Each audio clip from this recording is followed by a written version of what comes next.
Dertsiz insan yok dayı, gezdim yalan dünyayı. Vur kemençeciyi, düşürmüşüm parayı. Merhemi yok eskinin, kapatmayı yarayı. Birinin yok ekmeği, biri huzur arayı. Dertsiz insan yok dayı, gezdim yalan dünyayı.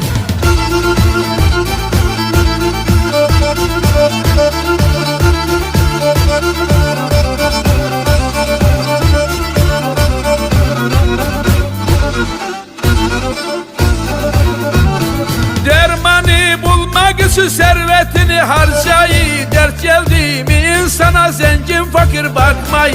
Kırma biri birini, öğren gönül almayı. Dertsiz insan yok dayı, gezdim yalan dünyayı. Dermanı bulmak için servetini harcayı. Dert geldi mi insana zengin fakir bakmayı. Kırma biri birini, öğren